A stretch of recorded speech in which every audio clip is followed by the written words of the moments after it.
istilah yang paling sering disampaikan Pak Prabowo ada sama dengan Gus Dur. Tidak boleh ada dendam di dalam berbuat dan berjuang untuk bangsa itu. Kan yang dikangenin kalau Gus Dur bicara itu kan endingnya, guyonannya, jenakanya yang selalu dinantikan oleh banyak kalangan, Gus.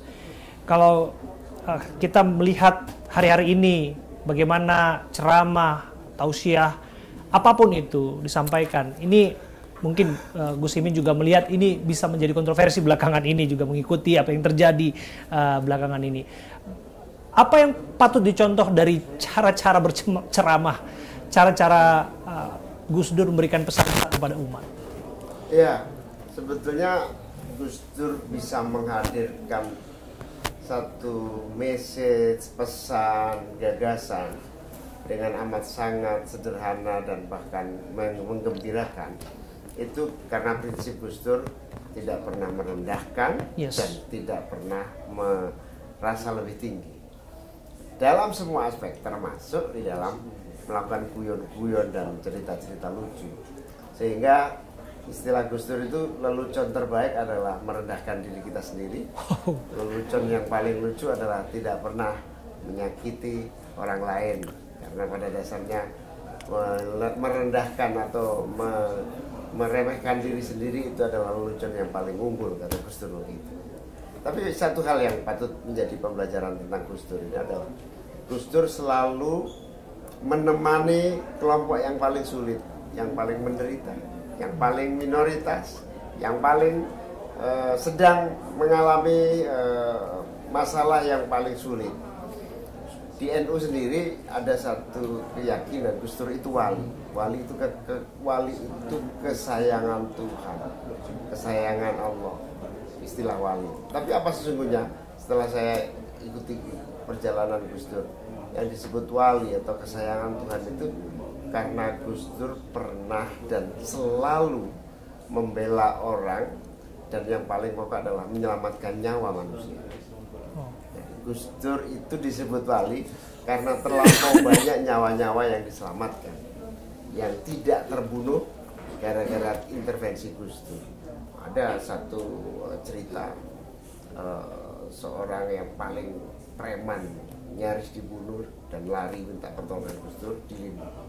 Hatta pada wilayah perlindungan kepada jiwa itu memang doktrin agama yang telah salah satu pilar agama adalah menyelamatkan nyawa, dan itu tidak main-main. Gus Dur praktekkan, dan itulah yang kemudian dia disebut wali. Luar biasa. Apa yang tidak mungkin Gus Imin lupakan dari sosok Gus Dur? Gus Dur itu ketika memiliki ide yang tidak bisa diterima kalangan pihak, kita sebagai pendamping, pengikut tamengnya gitu kan selalu panik dan kemudian selalu ikut menasihati Gus Dur. Gus kok begini ya, misalnya ketika bendera Papua Gus Dur sampaikan, silakan bendera Papua dikibarkan asal di bawah merah putih.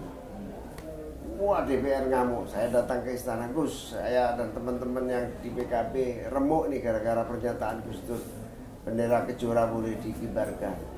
Apa jawaban Gus Dur dengan santai?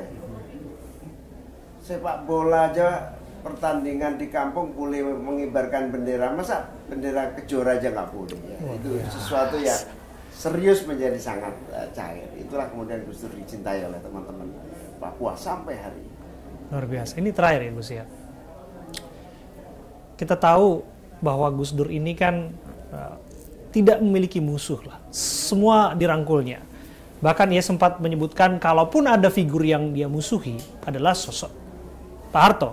Tapi itu pun ia temani. Artinya memang dia minus permusuhan dan hampir semua dirangkul menjadi seorang sahabatnya begitu. Dan kok saya melihat bagaimana kemudian politik hari-hari ini kemudian yang tadi lawan bisa menjadi teman dan sebagainya. Ini sebagai satu refleksi kebangsaan, Gus. Gus Imin juga ada dalam seturu politiknya Pak Prabowo, lantas kemudian ada dalam kabinet. Ceritakan kepada kami, Gus, mungkin belum banyak orang yang mengetahui itu. Barangkali ada nilai-nilai dari Gus Durian yang kemudian diambil di sana, sehingga pada akhirnya Gus Imin hari ini ada dalam satu kabinet pemerintahan yang kemudian ikut mencoba untuk mewujudkan Asasita? Ya,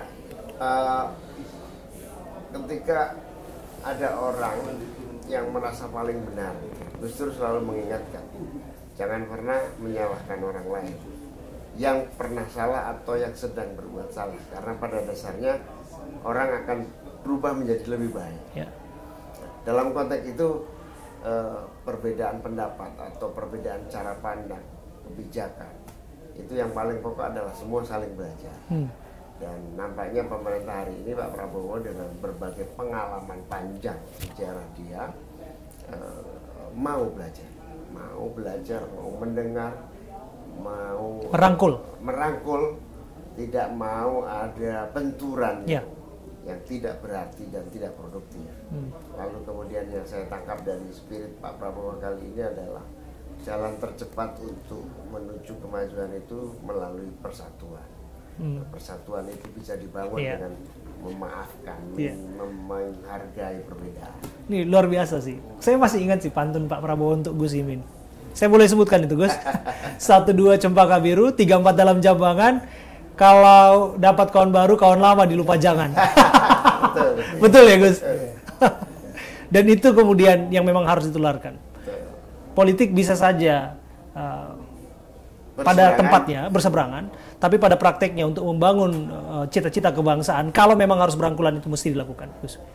Iya, betul. Jadi istilah yang paling sering disampaikan Pak Prabowo dan sama dengan Gus Dur, tidak boleh ada dendam di dalam berbuat dan berjuang untuk bangsa ini.